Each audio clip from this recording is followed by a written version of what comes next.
नमस्कार दोस्तों, आज की खबरें सिर्फ हेडलाइंस नहीं, पूरी डिटेल के साथ हैं ताकि आपको कहीं और जाने की जरूरत न पड़े। चलिए जानते हैं देश और दुनिया की सभी बड़ी अपडेट्स। आज का पंचांग। आज चैत्र मास के कृष्ण पक्ष की सप्तमी तिथि है। मूल और पूर्वाषाढ़ा नक्षत्र का योग बन रहा है, जो धार्मिक और शुभ कार्यों के लिए बहुत अच्छा दिन माना जाता है। रिजर्व बैंक ऑफ इंडिया ने रेपो रेट को 5.25% पर स्थिर रखा है। महंगाई फिलहाल काबू में है, लेकिन मिडिल ईस्ट संकट के कारण तेल की कीमतों में उछाल का खतरा बना हुआ है। राहत की बात यह है कि आपकी EMI फिलहाल नहीं बढ़ेगी।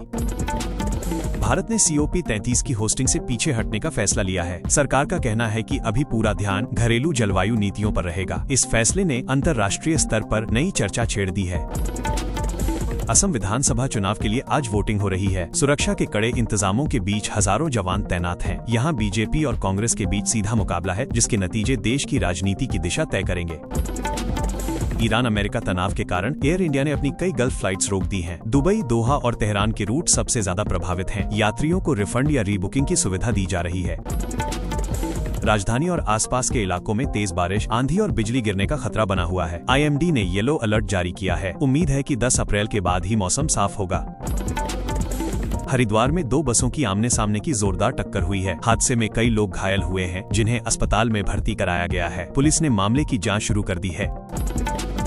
जम्मू कश्मीर में मौसम का मिजाज। राजौरी और आसपास के जिलों में भारी बारिश का दौर जारी है। पहाड़ी इलाकों में लैंडस्लाइड यानी भूस्खलन का खतरा बढ़ गया है, जिससे यातायात प्रभावित हो सकता है। कांग्रेस नेता की सुरक्षा बढ़ी। जान से मारने की धमकी मिलने के बाद एक वरिष्ठ कांग्रेस नेता की सुरक्षा कड़ी कर दी गई है। इस घटना के बाद राजनीतिक माहौल काफी गर्मा गया है। मिडिल ईस्ट में जारी तनाव को देखते हुए भारत ने प्रस्तावित ग्लोबल स्टील कॉन्फ्रेंस को पोस्टपोन कर दिया है। विदेशी प्रतिनिधियों की सुरक्षा को ध्यान में रखते हुए ये फैसला लिया गया। मुख्य चुनाव आयुक्त को हटाने की मांग वाली याचिका को सुप्रीम अथॉरिटी ने खारिज कर दिया है। अब चुनाव प्रक्रिया बिना किसी रुकावट के जारी रहेगी। US ईरान के बीच सीजफायर। एक बड़ी कूटनीतिक जीत में अमेरिका और ईरान के बीच 2 हफ्ते का अस्थायी युद्ध विराम हुआ है। इस खबर के आते ही अंतर्राष्ट्रीय बाजार में हलचल शुरू हो गई है। तेल की कीमतों में गिरावट। सीजफायर की खबर के बाद ब्रेंट क्रूड की कीमतों में गिरावट देखी गई है। इससे भारत जैसे आयात करने वाले देशों को बड़ी राहत मिलने की उम्मीद है। नॉर्थ कोरिया ने एक बार फिर बैलिस्टिक मिसाइल का परीक्षण किया है। इसके बाद जापान और साउथ कोरिया की सेनाएं हाई अलर्ट पर हैं।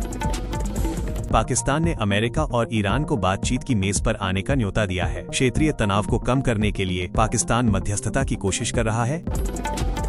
कोलंबिया में महंगाई और बेरोजगारी चरम पर पहुंचने के बाद सरकार ने इमरजेंसी इकोनॉमिक प्लान पेश किया है। देश में आर्थिक हालात काफी नाजुक बने हुए हैं। शेयर बाजार में बम्पर तेजी। आज शेयर बाजार ने नया इतिहास रचा। सेंसेक्स 2600 प्लस अंकों की भारी उछाल के साथ बंद हुआ, जिससे निवेशकों का भरोसा बाजार में लौटा है। कच्चे तेल में आ रही गिरावट के कारण आने वाले दिनों में पेट्रोल और डीजल के दामों में कटौती की संभावना है। इससे ट्रांसपोर्ट की लागत भी कम होगी। विदेशी निवेश बढ़ने और ग्लोबल मार्केट में सुधार के चलते डॉलर के मुकाबले भारतीय रुपया मजबूत स्थिति में ट्रेड कर रहा है। सरकार लगातार मिडिल ईस्ट की स्थिति पर नजर रख रही है। हालांकि अभी तेल के दाम गिरे हैं, लेकिन आयात निर्यात और महंगाई पर इसका दीर्घकालिक असर पड़ सकता है। तो ये थी आज की 20 बड़ी खबरें।